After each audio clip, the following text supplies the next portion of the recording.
دیا جائے۔ حدیث پاک ایک حدیث کی کتابوں میں ہے کہ حضرت سلمان فارسی رضی اللہ تعالی عنہ جب مسلمان ہو کے حضور صلی اللہ علیہ وسلم کی مجلس میں تشریف لائے تو آپ صلی اللہ علیہ وسلم نے ان کو بھائی بنایا حضرت ابو درداء رضی اللہ تعالی عنہ۔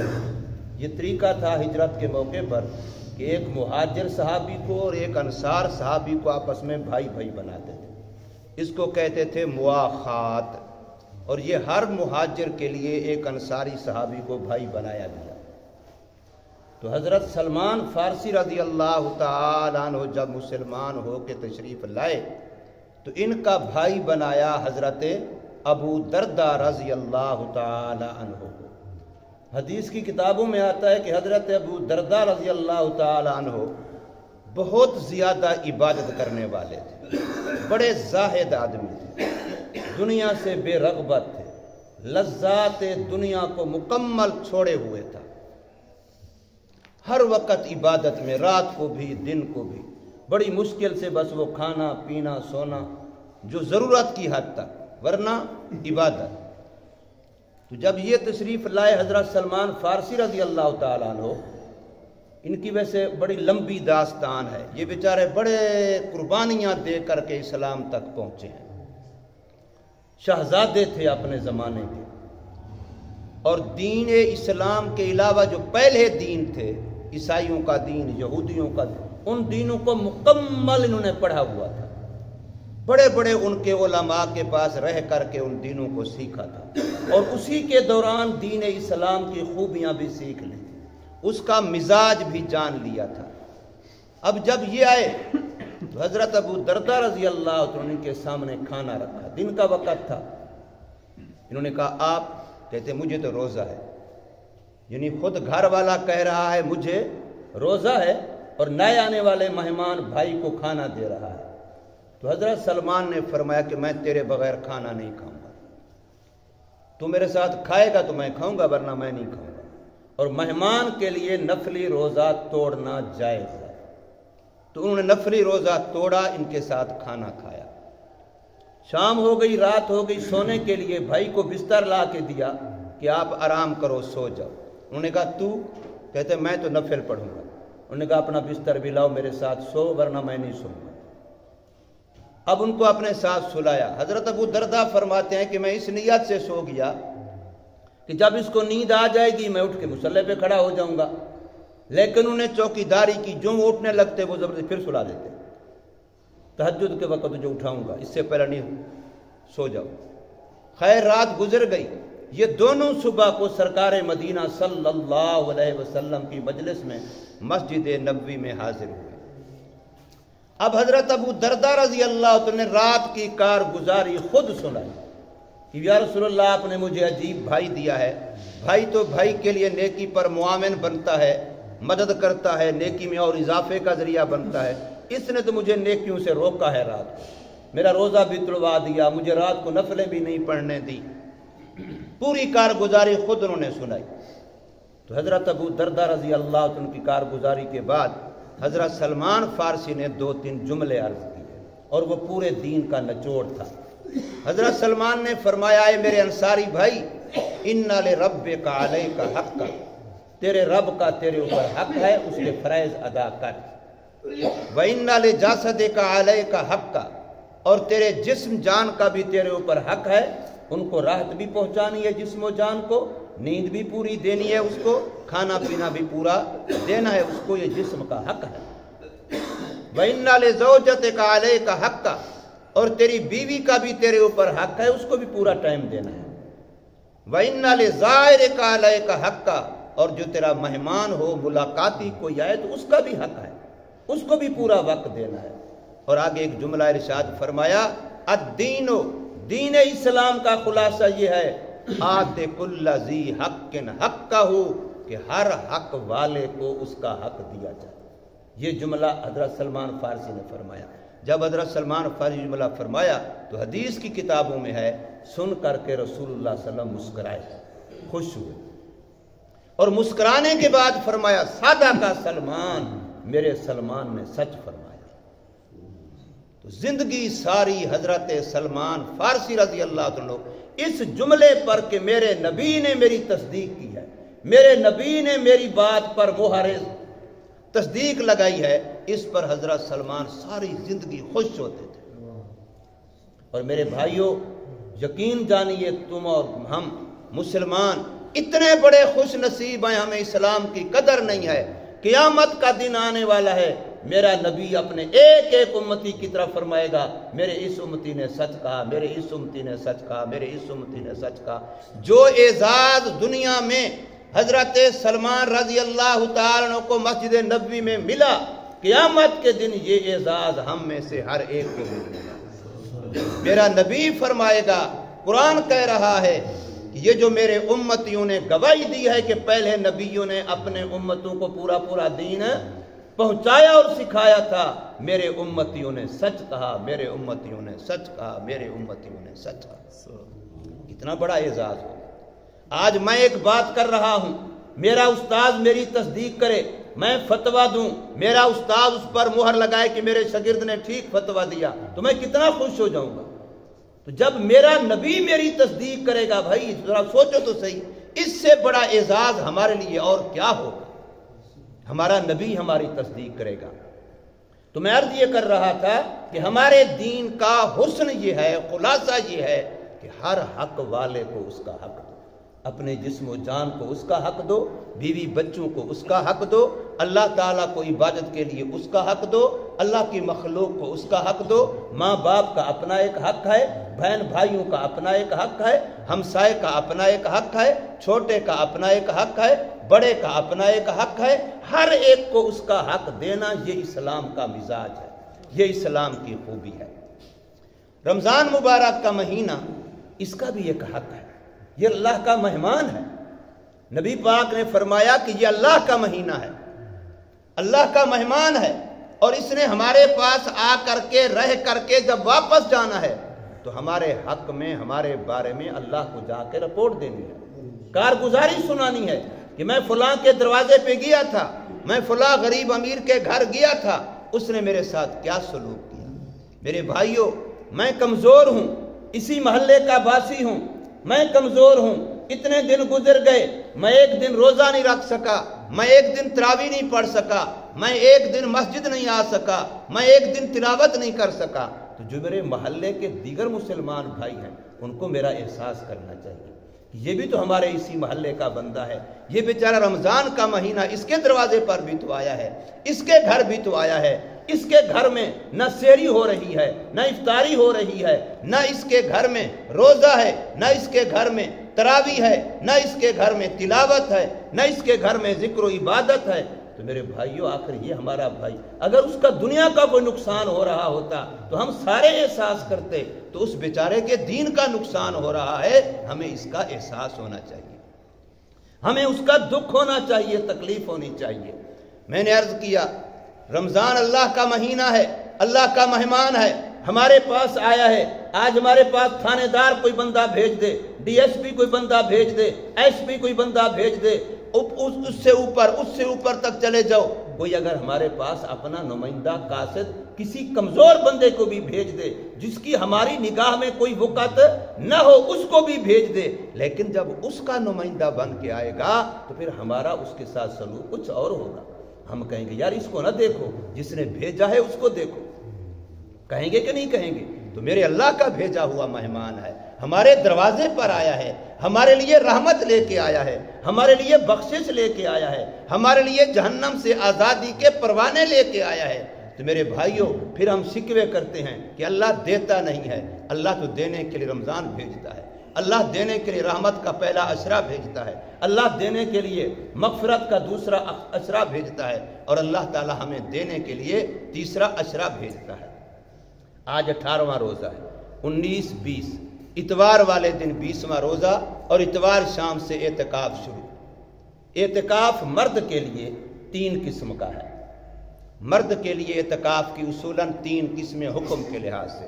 ایک واجب اعتکاف ہے، واجب اعتکاف یہ ہوتا ہے کہ میرا کوئی کام ہے، جائز کام ہے، وہ ہو نہیں رہا، میں منت مان لیتا ہوں یا اللہ میرا یہ کام ہو جائے، تو میں تیرے گھر کا 1 دن کا 2 دن کا 3 کا 4 کا اعتکاف کروں گا، تیرے گھر میں بیٹھ کے روزہ رکھ کے میں عبادت کروں گا۔ اس کو کہتے ہیں اعتکاف واجب، یہ منت اعتکاف ہوتا ہے۔ کوئی بھی جائز کام، میرا بیٹا بیمار ہے اللہ نہ کرے، یا اللہ تو اس کو صحت دے دے، میرا بچہ امتحان دے رہا ہے، یا اللہ تو اس کو اچھے نمبر دے دے، یا الہ العالمین میرا فلاں کام اٹکا ہوا ہے وہ ہو جائے، تو میں 1 دن کے لیے 2 دن کے لیے 3 دن کے لیے تیرے گھر کا اعتکاف کروں گا۔ تو اس کو منت اعتکاف، واجب اعتکاف کہتے ہیں۔ اس اعتکاف کے لیے بھی روزہ شرط ہے اور مسجد بھی شرط ہے مرد کے اعتکاف کے لیے۔ اگر عورت یہی منت مانے گی تو اس کا اعتکاف پھر بھی گھر میں ہوگا۔ اور دوسرا اعتکاف مرد کا ہے سنت، وہ ہے رمضان کے آخری عشرے کا اعتکاف، چاہے وہ آخری عشرہ 10 دن کا ہو یا آخری عشرہ 9 دن کا ہو۔ 29 کا بھی چاند ہو سکتا ہے، 30 کا بھی ہو سکتا ہے، لیکن 29 کا ہوگا تب بھی ثواب پورے 30 کا ملے گا۔ یہ حدیث ہے رسول اللہ صلی اللہ علیہ وسلم کہ اگر روزے 29 بھی ہوئے، میری نیت یہ تھی کہ یا اللہ میں مکمل روزے رکھوں گا، تو میں رکھے تو 29 ہیں، ثواب مجھے 30 کا ملے گا۔ میں نے سنت اعتکاف پورا کرنا ہے، اب 10 دن کا نہیں ہوا 9 کا ہو گیا تو مجھے ثواب 10 دن کا ملے گا۔ تو یہ جو آخری عشرے کا اعتکاف ہے یہ سنت اعتکاف ہے۔ اس کے لیے بھی مرد کے لیے مسجد شرط ہے کہ مسجد سے اندر اعتکاف کرے گا بغیر ضرورت جسمانی کے یا ضرورت شرعی کے۔ ضرورت جسمانی ہے، پیشاب کرنا ہے، پاخانہ کرنا ہے، روٹی لینی ہے، کوئی اگر روٹی پہنچانے والا نہیں ہے، روٹی کے لیے گھر جانا ہے، روٹی لے کے آنا ہے، یہ شرعاً جائز ہے۔ اور ضرورت شرعی یہ ہے کہ وضو کے لیے باہر نکلنے کی اجازت ہے، لیکن بغیر ضرورت جسمانی اور بغیر ضرورت شرعی کے اگر اپنے اعتکاف والی جگہ یعنی مسجد کی جو حد ہے اس سے باہر مرد نکلے گا، چاہے بھول کے نکلے چاہے جان بوجھ کے نکلے، اور باہر وقت گزار لے گا تو اعتکاف سنت ٹوٹ جائے گا، اس کے بعد نفل اعتکاف رہ جائے گا، سنت نہیں رہے گا۔ تیسری قسم کا اعتکاف مرد کا ہوتا ہے نفل اعتکاف۔ جیسے ہی ہم مسجد میں آئیں روزانہ ہر وقت اس وقت دل میں خیال کر لیں کہ میں نے اعتکاف کی نیت کر لی، تو جو ہی نیت کر لی جتنا دیر رہیں، 5 منٹ رہیں 5 گھنٹے رہیں، جتنا دیر آپ مسجد میں رہیں گے آپ کو اعتکاف کا ثواب ملے گا۔ عورتوں کے لیے جو اعتکاف ہے ان کا اعتکاف گھر میں ہے، اور گھر کے اندر شریعت نے کوئی حد مقرر نہیں کی۔ یہ میں کچھ مسئلے عورتوں کے متعلق بیان کرنے لگا ہوں، یہ بڑے اہم ہیں، بڑے ضروری ہیں۔ عورتوں کا جو اعتکاف ہے نمبر 1 وہ گھر میں ہے۔ ان کے اعتکاف کے لیے گھر کے اندر شریعت نے کوئی حد مقرر نہیں کی کہ وہ اتنی جگہ ہو اتنی جگہ ہو اتنی جگہ ہو، وہ عورت نے اپنی ضرورت کے لحاظ سے خود مقرر کرنی ہے، لیکن جتنی مقرر کرنی ہے وہ جگہ پاک۔ اگر وہ جگہ نیچے پاک نہیں ہے تو اس پر پاک چٹائی پاک چیز بچھی ہوئی ہے۔ جگہ کا پاک ہونا اعتکاف کے لیے یہ شرط ہے۔ قرآن مجید کے اندر حکم ہے، اللہ نے 2 نبیوں کو حکم دیا ہے، حضرت ابراہیم علیہ السلام اور حضرت اسماعیل علیہ السلام، ان طاہرا بیتی للطائفین والعاکفین والرکع السجود۔ اے 2 نبیوں تم پاک رکھو اللہ کے اس گھر کو طواف کرنے والوں کے لیے، اعتکاف کرنے والوں کے لیے اور سجدہ رکوع کرنے والوں کے لیے۔ تو اس لیے عورت نے جو جگہ، چاہے وہ پورا کمرے کی نیت کر لے تب بھی شرعاً جائز ہے، آدھے کمرے کی نیت کر لے تب بھی شرعاً جائز ہے۔ موسم ایسا ہے اندر باہر دونوں جگہ پر آنا پڑتا ہے، تو کمرے کا کچھ حصہ اندر اور کچھ اس کے سامنے والا صحن کا حصہ، برآمدے کا حصہ وہ کر لے پھر بھی جائز ہے۔ اگر عورت گھر میں وہ ہے کہ کھانا بھی اسی نے پکانا ہے اور کوئی نہیں ہے تو وہ اپنے چولہے والی جگہ تک اپنی جگہ کو ساتھ لے لے کہ وہ جگہ بھی ساتھ شامل کر لے، یا آج کل آسانی ہے کہ سلنڈر وغیرہ چولہا وہاں رکھ لے اپنے اعتکاف والی جگہ میں، بالکل اعتکاف کی حالت میں آٹا گوندھ بھی سکتی ہے، روٹی پکا بھی سکتی ہے، سالن پکا سکتی ہے، یہ چیزیں عبادت میں رکاوٹ نہیں ہے۔ یہ جائز کام وہ اپنے اعتکاف والی جگہ میں رہتے ہوئے کر سکتی ہے، اور اگر یہ کام کرتی تو کوئی اور بیٹی بہو ہے لیکن ان کو بیٹھ کر کے اعتکاف والی جگہ سے نکلے بغیر وہیں رہ کر کے ہدایات دیتی ہے کہ بیٹا یہ کر لو، بیٹا یوں کر لو، بیٹا یوں کر لو، بالکل جائز ہے۔ اس سے بھی اس کے اعتکاف میں کوئی فرق نہیں آتا۔ اعتکاف اس چیز کا نام نہیں ہے کہ وہ منہ بند کر لے، آنکھیں بند کر لے تو یوں اعتکاف کرے، اس کو رہبانیت کہتے ہیں، اور اسلام کے لیے قرآن حدیث پاک میں یہ ہے لا رہبانیت فی الاسلام، رہبانیت عیسائیت میں تھی، اسلام میں نہیں ہے۔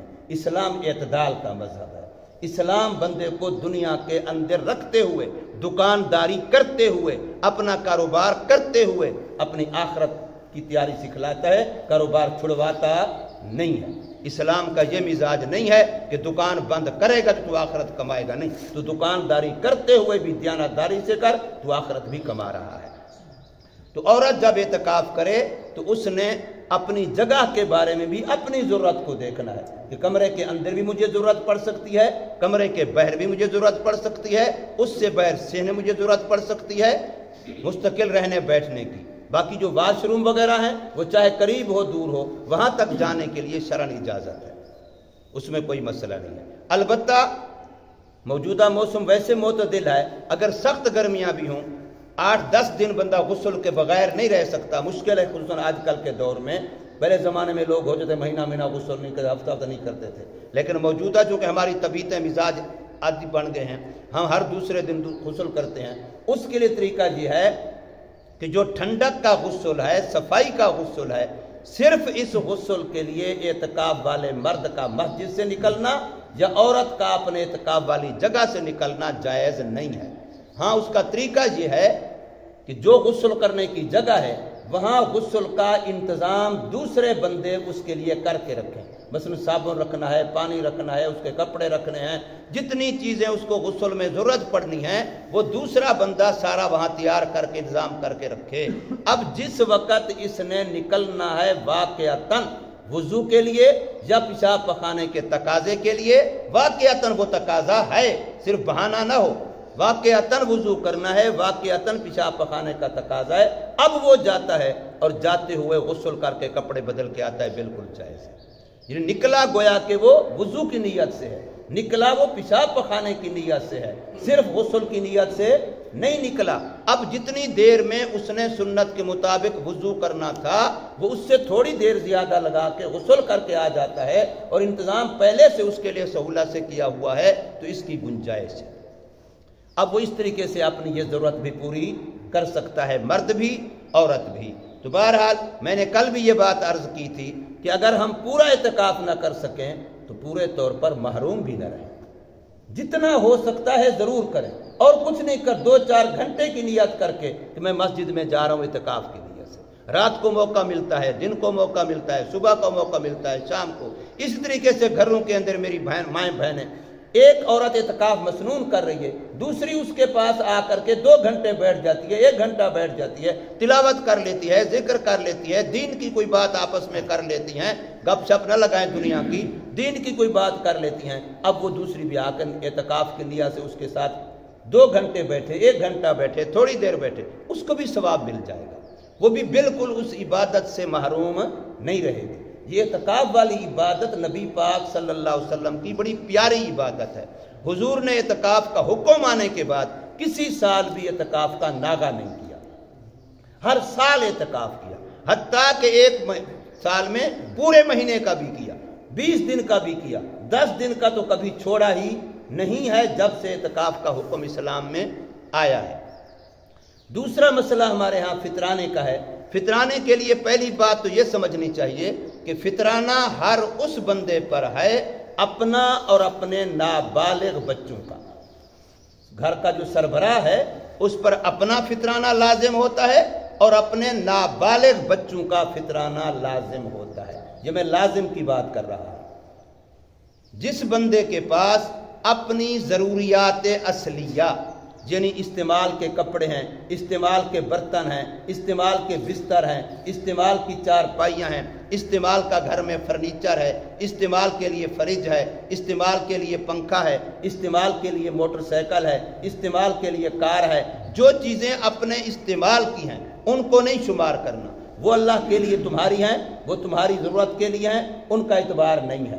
اس کے علاوہ زائد از ضرورت چیزیں، زائد از ضرورت برتن بھی ہیں، پورا سال گزر گیا شو کیس میں کھڑے ہیں، پورا سال گزر گیا سوٹ اتنے زیادہ استعمال کا موقع نہیں آتا، کپڑے ہیں، تو ضرورت سے زائد جو چیزیں ہیں ان کی مالیت چاہے وہ ضرورت سے زائد کسی بھی شکل میں ہو، ان کی مالیت اس وقت موجودہ کل پرسوں کا ریٹ جو میں نے معلوم کیا 1,39,000 بنتا ہے۔ اتنی مالیت اگر اس کے پاس ضرورت سے زائد ہے تو اب اس بندے پر اپنا فطرانہ بھی لازم ہے اور اپنے نابالغ بچوں کا فطرانہ بھی لازم ہے۔ اب میں نے لازم کا لفظ بول کے بتایا کہ بیوی اور جو بالغ بچے ہیں ان کا فطرانہ دینا چاہیے، لازم نہیں ہے۔ دینا کیوں چاہیے؟ کہ ان کے دنیا کی ساری ضرورتیں ہم اپنے ذمے سمجھتے ہیں، ان کی ساری دنیا کی ضرورتیں پوری کرتے ہیں، بڑے بچوں کی بھی بچیوں کی بھی تو بیوی کی بھی، تو پھر دین کی ضرورت کیوں نہ پوری کرے؟ پھر دین کی ضرورت بھی ان کی ہمیں پوری کرنی چاہیے۔ تو فطرانہ یہ اس کا نصاب ہے فطرانے کا، اور یہی نصاب ہے بعین ہی قربانی کا۔ فطرانے اور قربانی کا نصاب ایک ہی ہے، جس پر فطرانہ ہے اس پر قربانی ہے، جس پر قربانی ہے اس پر فطرانہ ہے۔ لیکن قربانی اپنی کرنی پڑتی ہے سربراہ کو، چھوٹے بچوں کی لازم نہیں ہوتی، فطرانہ سب کا ہوتا ہے۔ اور یاد رکھیے فطرانے کا مدار کس پر ہے، یہ مسئلہ شاید بہت کم بیان کیا جاتا ہے۔ فطرانے کا مدار ہے عید والی رات کے صبح صادق ہونے کے وقت پر، جب چاند نظر آ جائے گا، اعلان ہو جائے گا، اب جو رات آئے گی جس کی صبح کو ہم نے عید کرنی ہے، اس رات کا جس وقت صبح کی اذان کا وقت ہوتا ہے اس وقت کا لحاظ ہے، یعنی اس وقت جو چاندی کا ریٹ ہے، اس وقت جو گندم کا ریٹ ہے، اس وقت جو کھجور کا ریٹ ہے، اس وقت جو بندہ زندہ ہے، اس سے 5 منٹ پہلے میرے گھر ایک بچہ پیدا ہو گیا، میں نے اس کا دینا ہے۔ اس سے 10 منٹ پہلے جو اللہ کو پیارا ہو گیا اس کا نہیں ہے۔ مدار اس پر ہے کہ عید الفطر کی رات کو جب صبح صادق ہونی ہے، اس سے پہلے جو بچہ پیدا ہو گیا، کوئی کافر مسلمان ہو گیا، کوئی نابالغ بالغ ہو گیا، کوئی غریب امیر ہو گیا، تو اب اس پر صدقہ فطر ہوگا۔ اور جو اس وقت جو موجود نہیں ہوگا، اس سے 10 منٹ پہلے فوت ہو گیا، تو اب اس کا صدقۃ الفطر نہیں ہوگا۔ لیکن صدقۃ الفطر کے بارے میں بہتر یہ ہے کہ جب اللہ تعالیٰ نے ہمیں وسعت دی ہے، ہم نے عید کے موقع پر دینا ہے، تو اس کو رمضان کے اندر پہلے دیں۔ کیوں؟ تاکہ جس کو آپ نے دینا ہے وہ بیچارہ عید سے پہلے اپنے لیے، اپنے بچوں کے لیے کوئی ضرورت کی چیز لے سکے، اس کے لیے عید کرنا اچھا ہو جائے، سہولت ہو جائے، آسانی ہو جائے۔ یہ فطرانے کا مسئلہ یہ ہے۔ اور فطرانہ ایک بندے کا کم از کم موجودہ دور میں گندم کے لحاظ سے بھی 250 روپیہ ہے، یہ کم از کم ہے، احتیاطاً اس میں بھی 300، اور کھجور کے لحاظ سے اس سے زیادہ ہے، پھر کشمش کے لحاظ سے اس سے زیادہ ہے۔ باقی دنیا کی ہر چیزوں میں تو ہم معیار، وارنٹی، گارنٹی اوپر کو جاتے ہیں، اور جب ادھر آ جاتے مولوی سے کم کتنا ہے، ادھر ہم پھر نیچے آ جاتے ہیں۔ ایسا نہیں کرنا چاہیے بھئی، اپنے لیے کر رہے ہیں۔ فطرانہ سر کا صدقہ ہے، یاد رکھو، سال کے بعد اپنے سر کا صدقہ ہے۔ اور روزوں میں جو ہم سے کمی کوتاہی ہو جاتی ہے، یہ اس کا مداوع ہے۔ اللہ پاک فطرانے کی برکت سے وہ کمی بیشی معاف فرما دیتے ہیں۔ زکوٰۃ کا جو نصاب ہے وہ فطرانے والا نہیں ہے، یاد رکھو۔ زکوٰۃ کے نصاب میں ذرا سختی ہے۔